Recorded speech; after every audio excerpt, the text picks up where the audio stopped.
à tous, mesdames et messieurs, à ce journal de midi sur Malaika Télévision. Tout de suite, les grands titres. Eh bien, à la une de l'actualité, le lycée Mwanga de Kolwezi, une école catholique, a pris feu dans la matinée d'hier lundi 24 avril 2023. Bien, plusieurs élèves ont été gravement blessés et une grande partie du bâtiment est partie en fumée. Les détails, c'est dans quelques instants. Puis nous irons à 50 km de la ville de Lubumbashi, plus précisément au village Komba, dans le groupement Kassongo, sur l'axe Kinsévéré.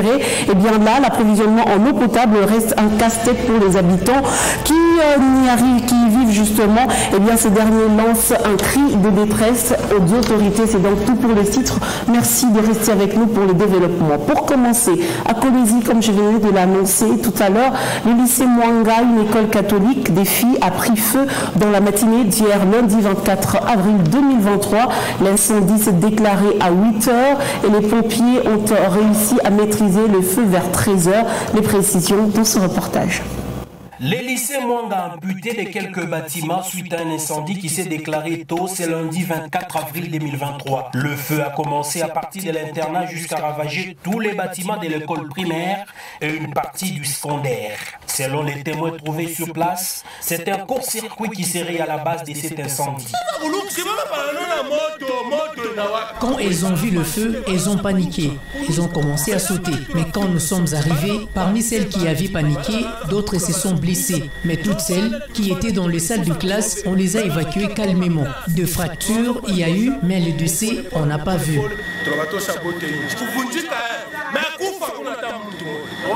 Échappés de justesse à la fournaise, ces élèves du secondaire n'en reviennent pas.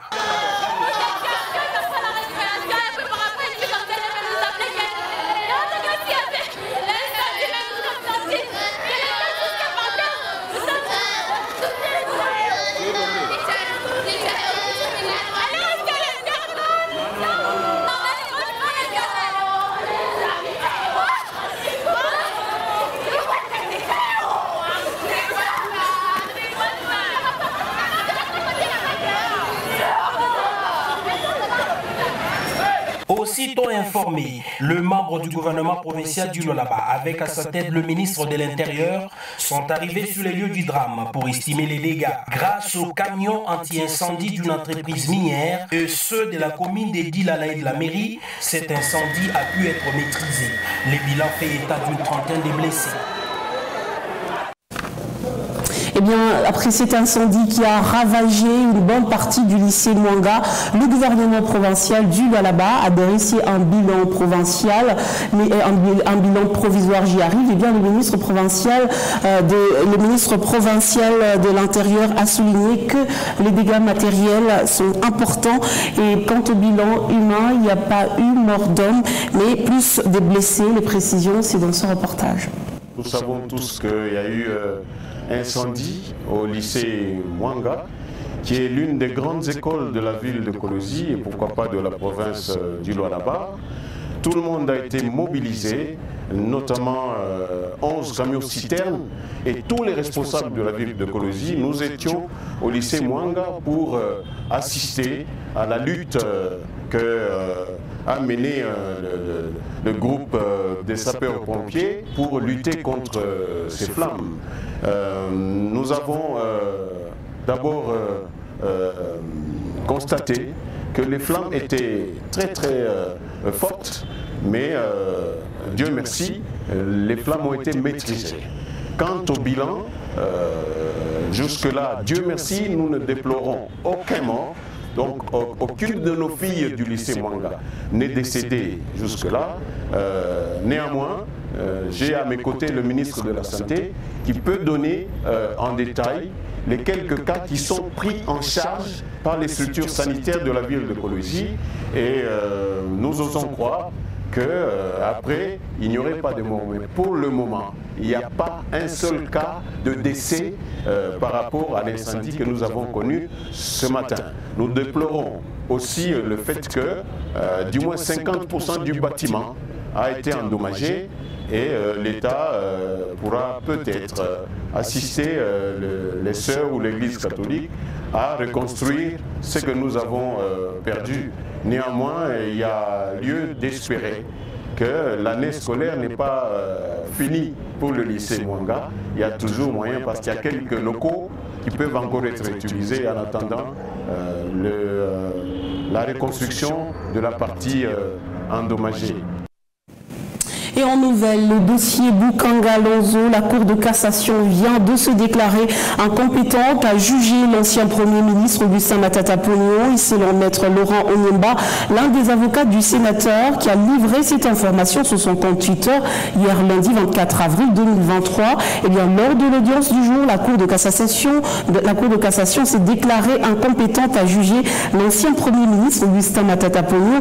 Il s'y est de noter que dans cette affaire de détournement présumé de fonds liés au projet Bukanga Lonzo, la Cour constitutionnelle avait également déclaré son incompétence avant que le dossier ne soit transféré à la Cour de cassation.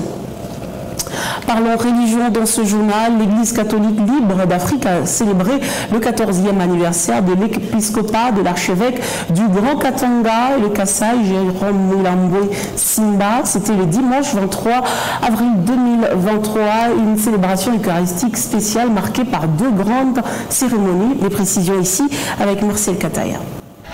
Situé au numéro 27 de l'avenue 3 à Katuba-Pemba, non loin de l'arrêt des bus d'Alamouba ici à Lubumbashi, la cathédrale Regina Coeli a accueilli des milliers de fidèles et des invités pour une messe d'action de grâce à l'occasion du 14e anniversaire de l'épiscopat de Monseigneur Jérôme Mulambwe Simba, l'archevêque de l'Église catholique libre d'Afrique dans le Grand Katanga. On a également noté la présence de l'évêque de Sakanya, Monseigneur Pierre Kabulo, un vicaire général, 26 prêtres, 8 diaconesses et des diacres. Une fête consacrée également à cette église qui se célèbre chaque année, les 18, a été repoussée à ce 23 avril 2023. Au cours de cette célébration eucharistique très spéciale, l'archevêque a d'abord ordonné 3 diacres, ensuite 2 prêtres qui viennent d'élargir la famille des clergés et lesquels sont autorisés de se marier. Enfin, il y a eu bénédiction d'un mariage, un moment très crucial marqué par la remise des cadeaux aux heureux consacrés et aux nouveaux couples. Étant co-célébrant, l'évêque Pierre Kabulo a dans son homélie exhorté l'assistance à accepter de souffrir avant d'avoir le bonheur. Il n'y a pas la vie sans souffrance. Il n'y a pas l'amour sans souffrance. Il n'y a pas la joie sans souffrance. Des chrétiens ont rendu une action de grâce à leur Créateur à travers des offrandes spéciales. Des présents ont été également remis à l'autorité ecclésiastique suprême qui, à son tour, a offert des chapelets à tout un chacun. La plus grande surprise, c'est celle des scouts qui se sont amenés avec un mouton. Nous souhaitons un joyeux et glorieux anniversaire. Merci, Amen. L'étape suivante a été marquée par des témoignages et des mots de remerciement, notamment de la part des nouveaux prêtres, de la coordination et d'autres départements.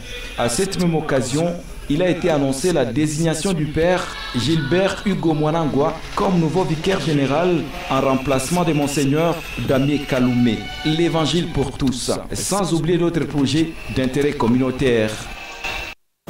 Et sur un autre chapitre, désormais, les passagers des Classic Coach vont de nouveau voyager en toute quiétude. Les 2 bus de cette entreprise de transport arrêtés la semaine dernière ont été libérés après une enquête. C'est un ouf de soulagement pour Classic Coach qui contribue justement au développement de la province du Haut-Katanga dans les secteurs de transport. Des détails avec Francine Missenga et Maurice Mouyassé. Arrêté par la brigade antifraude le 20 avril dernier et présenté au ministre provincial de l'Intérieur la même date, les bus de transport en commun Classic Coach immatriculés 1492 AB/04 et 0060 AS/05 viennent d'être libérés ce lundi 24 avril 2023. Accusés d'avoir transporté des minerais, dont des cathodes, des cuivres et des câbles électriques volés en provenance de la cité de Fungurume dans les Lualaba, ces 2 bus ont été libérés après des enquêtes approfondies qui ont lavé l'entreprise. Maître Jacques Mukonga Sefou, avocat conseil des Classic Coach, remercie les autorités provinciales pour avoir entendu les moyens de défense de l'entreprise de transport Classic Coach. Ici, le premier propos est d'abord de remercier les autorités provinciales et en l'occurrence le ministre lui-même parce qu'il a eu une oreille attentive pour entendre les moyens de défense de Classic Coach, parce que vous aurez remarqué que le jour où les bus avaient été présentés à l'autorité, Classic Coach n'était pas là. Donc il fallait un certain nombre d'éclaircissements à l'attention de l'autorité qui nous a suivis.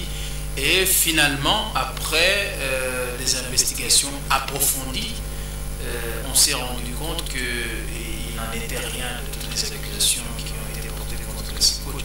Parce que si vous avez été assez attentif, vous allez remarquer que lorsqu'on présente les bus, tout ce qu'on voit, ce sont les bus. Mais on ne voit pas ce qu'on accuse les bus d'avoir transporté. Alors que généralement, on l'a vu pour de nombreuses fois où d'autres avaient été appréhendés pour ce type de situation, ont montré aussi bien le moyen de transport que les objets transportés. Mais dans ce cas, il n'y avait pas ces objets. Ça, c'était déjà un premier indice qui permettait quand même de nuancer sur les propos qui ont été tenus. Mais finalement, on s'est, après des investigations, l'autorité a considéré que les accusations portées n'étaient pas fondées à suffisance de droit, parce que finalement, on n'avait pas réussi à montrer ce qui avait été transporté. Et donc, et qui plus est, il faut ajouter que dans ces prospectus, Classic Coach ne transporte pas de la drogue, des combustibles, des minerais, c'est interdit totalement. Et donc, encore une fois, on réitère simplement les remerciements pour la compréhension des autorités qui nous ont de quelque manière fait droit. C'est depuis le mois de janvier 2023 que l'entreprise de transport Classic Coach a aménagé son nouveau terminal sur le boulevard Moussiri à hauteur de l'arrêt de bus Ouagadougou juste avant CRA Usine. Ceci dans le souci d'améliorer les conditions de voyage de ses clients. Au centre-ville de Lubumbashi, un autre terminal est situé sur l'avenue Mouero, toujours pour approcher davantage sa clientèle. Les Grands Katanga, le Kasaï, le Grand Kivu, la ville-province de Kinshasa, l'Afrique australe et toute la zone de l'EAC classique couvre une grande partie de l'Afrique subsaharienne. Et à Likasi, encore sans vie, d'un nouveau-né a été retrouvé abandonné dans un buisson dans la matinée de lundi 24 avril 2023. Et bien, les riverains ont condamné avec la dernière énergie l'auteur de cet acte barbare. Les précisions ici avec Luc Kitoko, notre correspondant. Ce sont des images affreuses sur lesquelles le soleil de ce 24 avril s'est levé au quartier Mission. On ne sait pas. Je me suis levée à 5 heures, je n'ai pas constaté bébé. Tout ça pourquoi d'abord, mais la obscurité. Ça fait à peu près 2 mois et demi que tu as tout dans le courant. Parce que quand on voit courant, on pense que on a éclairé. Attends, tu vas bouger tout faire quand même. Vous êtes 5 heures, même toi, il faire quand. Mais à tout yoni tunaona papa kuna kachika juu ya mbele ya mwishi. Mpaka leo baba mimi naiona ni leo usubuhi niko na fula. Haina sema shuka leo tu. Au numéro 28 de l'avenue Kapolowé dans la commune de Likasi, ce nouveau-né sans vie, émaillé, a été retrouvé abandonné à la bordure de l'avenue. Parce qu'en tant que mzazi, roho inaniuma. Bien que umudifike vya kweli maisha compliqué. Mais bora unaweza kupata mimba unaichunga 9 mois. Unazala tu unachukua mtoto. Haina mambo ya bien sana. Ile furaha sasa ile mambo ile pana ile furaha. Leo karibu presi na pala na tupa. Vile mimi nawazia peut-être ni mwanamke afanye mambo mbele anayua bien impango. Juba tu bainji magana bicha kuleta mavyakula ya madeshe wanapasha wa cochon. Donc mwanamke alifanya hivyo na bien impango juu mkapa cochon. Ndio intention alikuwa nayo amtupe mule wa cochon. Ce énième cas est condamné par les riverains qui ne savent pas jusqu'ici l'auteur de cet acte ignoble. Rendons-nous à présent à 50 km de la ville de Lubumbashi, précisément au village Kombo, dans le groupement Kasongo, sur l'axe Kin-Sévérin, où l'approvisionnement en eau potable reste un casse-tête pour les habitants qui y vivent. Cependant, ces derniers lancent un cri de détresse à toute personne de bonne volonté et surtout aux autorités. Les détails, c'est dans ce reportage de Shadrach Kayila et Rachidi Moulinda. Ces puits de fortune, creusés sur fonds propres d'un individu, est l'unique endroit où les habitants du village Kombo viennent s'approvisionner à l'eau qui n'est pas cependant propre à la consommation. Cette agglomération est située sur la route Kintévéré, à 50 km des centres-villes de Lubumbashi. Lors de notre passage dans ces milieux ruraux, un groupe de villageois a décrié cette situation. Nous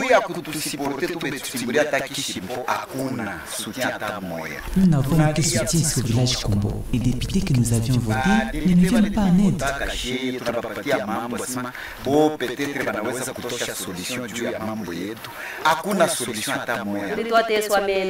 On utilise l'eau des puits. Nous voulons qu'on nous aide avec le puits de forage.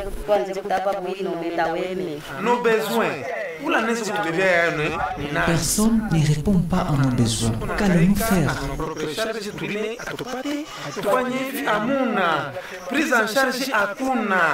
La consommation de cette eau impropre est à la base de plusieurs maladies hydriques, ont-ils ajouté. Nous souffrons beaucoup pour s'approvisionner en eau. Adolphe Kalala, chef adjoint du village Kombo, a profité de notre caméra pour parler des difficultés de son village.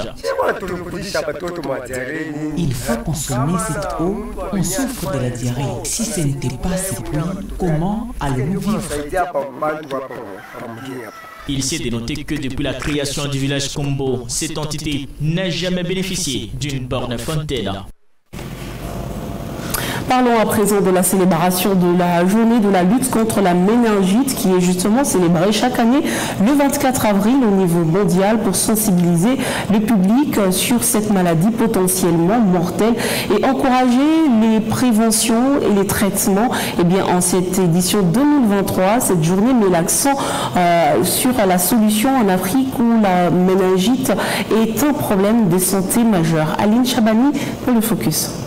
La méningite est une maladie qui correspond à une inflammation de membranes entourant et protégeant les cerveaux et la moelle épinière appelée méninge. Les méningites sont des affections qui peuvent être très graves et provoquer des séquelles à long terme, voire les décès. La méningite reste un problème majeur de santé publique à l'échelle mondiale. Plusieurs espèces de bactéries, virus, champignons ou parasites sont à la base de la méningite. La plupart des infections sont transmissibles d'une personne à l'autre. De rares cas sont imputables à une blessure, un cancer ou un médicament. En Afrique, la méningite est un problème de santé publique, en particulier dans la ceinture de la méningite, une région qui s'étend du Sénégal jusqu'à l'Éthiopie. Selon l'Organisation mondiale de la santé, OMS, cette région connaît des épidémies depuis au moins un siècle. En 2020, cette organisation a signalé plus de 15 000 cas de méningite en Afrique et plus de 12 000 décès. Les statistiques montrent que les enfants de moins de 5 ans sont plus exposés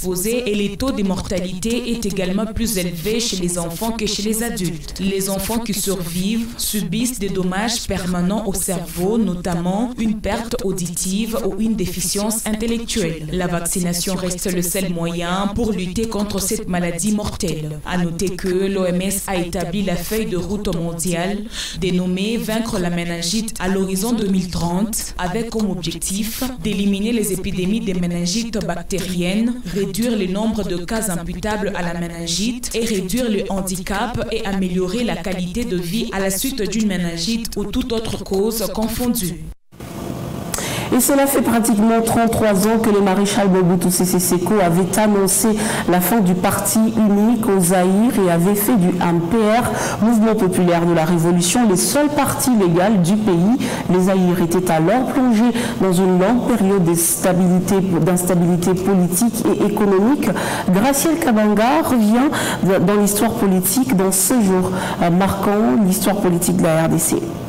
Le 24 avril 2023, aujourd'hui, marque le 33e anniversaire d'un événement historique qui a bouleversé la vie politique zaïre, l'actuelle République démocratique du Congo. Après 25 ans de règne sans partage, le président Mobutu Sese Seko, le larme aux yeux, annonçait la fin du parti unique, le mouvement populaire de la Révolution, MPR en sigle dans le pays. Mobutu, qui était au pouvoir depuis 1965, avait mis en place un régime autoritaire et avait fait du MPR le seul parti légal du pays. Le Zaïre était alors plongé dans une longue période d'instabilité politique et économique fragile, marquée par la corruption, l'inflation galopante et des violences de droits de l'homme. Dans son discours télévisé, Mobutu déclarait ceci. Comprenez mon émotion.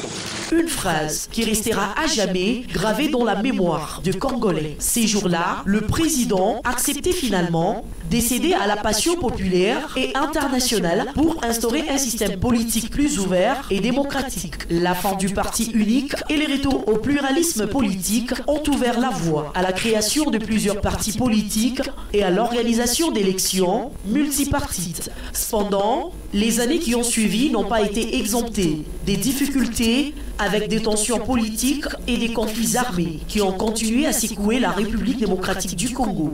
Malgré ces défis, la décision de Mobutu d'abandonner le parti unique reste un tournant majeur dans l'histoire du pays. Ces jours, l'histoire a marqué le début d'une nouvelle ère pour la nation congolaise. Aujourd'hui, en ce 24 avril 2023, les Congolais commémorent cet événement et se souviennent de la bravoure et de la détermination de ceux qui ont lutté pour les changements de la démocratie, alors que la RDC continue de relever les défis auxquels elle est confrontée. Il est essentiel de se rappeler l'importance de la liberté politique et de l'engagement citoyen pour bâtir un avenir meilleur. Et en culture, l'artiste musicien Papa Wemba a totalisé 7 ans depuis sa mort sur scène à Abidjan, en Côte d'Ivoire, des suites d'un malaise.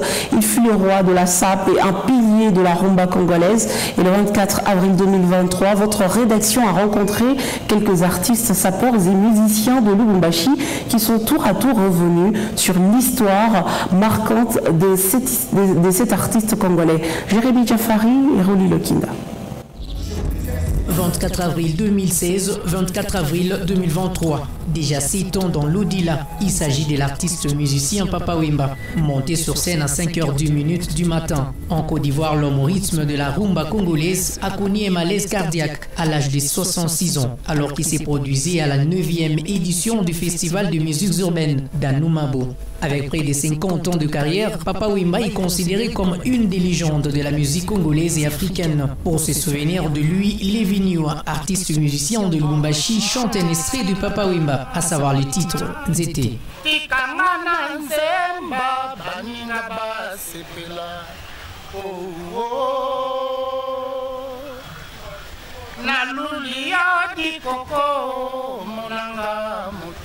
Parler de Papa Wemba, c'est aussi parler du LASAP. Costume, chapeau, canne à la main ou pipe à la bouche. Belles chaussures, bien s'habiller, bien se parfumer. Une démarche stylée. Nous reconnaissons le vrai Baoba de LASAP grâce à cette mode vestimentaire.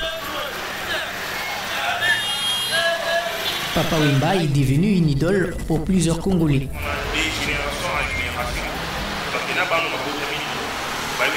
Il dit ici, tout le monde connaît Papa Wemba, que c'est un sapeur. Et nous aujourd'hui, nous nous habillons au style de Papa Wemba, mais avec une modernisation. Papa Wemba nous a donné le coup de mettre cette culture. Parce qu'aujourd'hui, moi, s'habiller, c'est le passion. Sans le vêtement, ma vieille. Papa Wemba est l'homme qui nous a inspiré sur la manière de s'habiller, bien qu'il y avait plusieurs personnes. Mais c'est Papa Wemba, le pilier lourd de la culture congolaise. Avec ma courage, j'ai ça. Maison par maison, c'est Papa Wemba. Papa Wemba fut un chanteur, auteur, compositeur et acteur congolais, né le 14 juin 1949 dans l'actuelle province du Sankuru, en RDC. Il a eu 6 enfants avec sa femme Marie-Rose Luzolo, dite Amazon. Et pour finir, en dehors de nos frontières, plusieurs pays mènent des opérations de rapatriement de leurs ressortissants du Soudan, où la guerre entre l'armée régulière et les paramilitaires des forces des soutiens rapides fait rage. Depuis plus d'une semaine, des violences, principalement à Khartoum et au Darfour, ont fait, selon l'Organisation mondiale de la santé, plus de 420 morts et 3700 blessés. Le point ici avec Jérémy Diafari. Le Soudan est en guerre. De crépitements des balles ont été entendus à chaque heure depuis 7 jours maintenant. C'est à Khartoum, la capitale du Soudan, que le militaire de l'armée régulière et le paramilitaire de forces de soutien rapide ensanglantent le pays. Les deux factions recourent même aux armes lourdes, causant plus de 420 morts et 3700 blessés, selon le rapport de l'Organisation mondiale de la santé. Plusieurs pays ont entamé des opérations de rapatriement des ressortissants du Soudan, à l'instar de l'Arabie Saoudite, de l'Allemagne et de la France. En outre, les Congolais vivant dans ce pays ne sont pas épargnés de cette situation intenable, d'où l'ISPED, une ASBEL qui limite pour les valeurs sportives de la lutte contre les violences dans l'installation sportive, lance un cri d'alarme aux autorités congolaises pour qu'elles prennent les dispositions afin de les évacuer de l'enfer soudanais. Le pape François a appelé dimanche 23 avril à la fin du combat entre ces deux chefs rivaux ainsi qu'à la reprise de pourparlers. Malheureusement, la situation au Soudan reste grave. Je renouvelle donc mon appel pour que la violence cesse au plus vite et que le chemin du dialogue reprenne. Je vous invite tous à prier pour nos frères et sœurs soudanais. C'est le 15 avril que les violences ont éclaté entre l'armée générale Abdel Fattah al-Burhan, dirigeant de facto du Soudan depuis le coup d'État de 2021, et son adjoint devenu rival, le général Mohamed Hamdan, à la tête de paramilitaires de forces de soutien rapide. Et c'est la fin de ce journal. Merci à tous, mesdames et messieurs, de l'avoir suivi. Et bonne suite de programme sur nos antennes.